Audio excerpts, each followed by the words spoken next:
नमस्कार दोस्तों, स्वागत है आपका बुक्सफियर में, जहां हम आपको प्रेरणादायक कहानियों से रूबरू कराते हैं। आज हम बात करेंगे एक ऐसे व्यक्तित्व की जिन्होंने न सिर्फ भारत को औद्योगिक दुनिया में एक नई पहचान दी, बल्कि अपने मूल्यों और सिद्धांतों से लाखों लोगों के दिलों में जगह बनाई।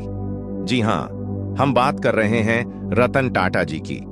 लेकिन क्या आप जानते हैं कि जिस इंसान को आज पूरी दुनिया सलाम करती है, वो भी कभी अपने अस्तित्व के लिए संघर्ष कर रहे थे? क्या आपको पता है कि उनकी जिंदगी में एक ऐसा मोड़ भी आया जब लोग उनके फैसलों का मजाक उड़ा रहे थे?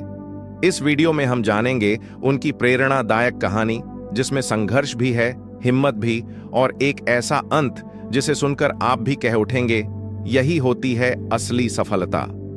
रतन टाटा जी का जन्म 28 दिसंबर 1937 को हुआ था, लेकिन उनकी जिंदगी में खुशियों की चादर उतनी मजबूत नहीं थी जितनी हम सोचते हैं। जब वे मात्र 10 साल के थे, तभी उनके माता पिता अलग हो गए। उन्होंने अपना बचपन अपनी दादी नवाजबाई टाटा के संरक्षण में बिताया। एक सामान्य बच्चा अपने माता पिता के प्यार के बिना बड़ा हो तो उसकी भावनाओं पर क्या असर होता है, इसका अंदाजा आप लगा सकते हैं। लेकिन रतन टाटा जी ने इन हालातों को अपनी कमजोरी नहीं बनने दिया। वे पढ़ाई में अच्छे थे और उनकी रुचि हमेशा कुछ नया सीखने और करने में थी। उनके भीतर कुछ अलग करने का जुनून था, कुछ ऐसा जो सिर्फ उनके लिए नहीं बल्कि पूरे देश के लिए फायदेमंद हो। कॉर्नेल यूनिवर्सिटी और हार्वर्ड बिजनेस स्कूल से पढ़ाई करने के बाद उन्होंने टाटा ग्रुप में अपने करियर की शुरुआत की। लेकिन यहां भी उनकी राहें आसान नहीं थीं। उन्होंने टाटा ग्रुप के अलग अलग सेक्शनों में काम किया, जमीन पर उतरकर फैक्ट्रियों में समय बिताया और श्रमिकों के साथ कंधे से कंधा मिलाकर काम किया।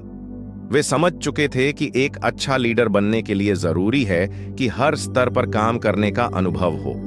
लेकिन असली परीक्षा तब आई जब 1991 में JRD टाटा ने उन्हें टाटा ग्रुप का चेयरमैन बना दिया।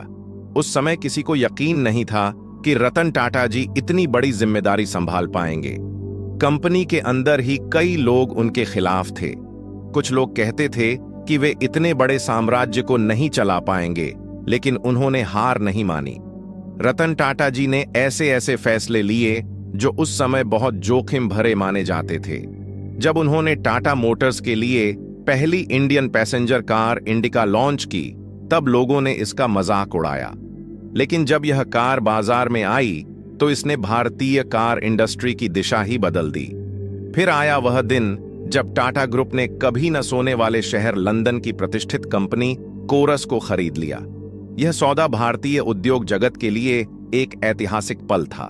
लेकिन असली कहानी तब शुरू हुई जब उन्होंने जगुआर और लैंड रोवर को खरीदा।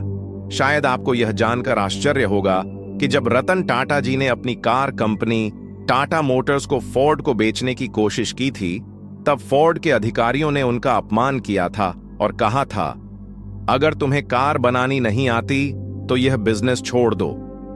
वक्त बदला और वही फोर्ड जिसने टाटा को अपमानित किया था, कुछ सालों बाद खुद आर्थिक तंगी में आ गई। तब रतन टाटा जी ने फोर्ड की लैंड रोवर और जगुआर कंपनियों को खरीद लिया। यही होता है असली बदला, जो शब्दों से नहीं बल्कि कामयाबी से लिया जाता है। टाटा नैनो का सपना भी रतन टाटा जी की दूरदृष्टि का एक बेहतरीन उदाहरण है। जब उन्होंने भारत के मध्यम वर्गीय परिवारों के लिए एक ऐसी कार बनाने का सपना देखा जिसे कोई भी खरीद सके, तब दुनिया ने उनकी इस सोच को अव्यावहारिक कहा। लेकिन उन्होंने इसे सच कर दिखाया और मात्र 1 लाख रुपये की कीमत में टाटा नैनो को लॉन्च किया।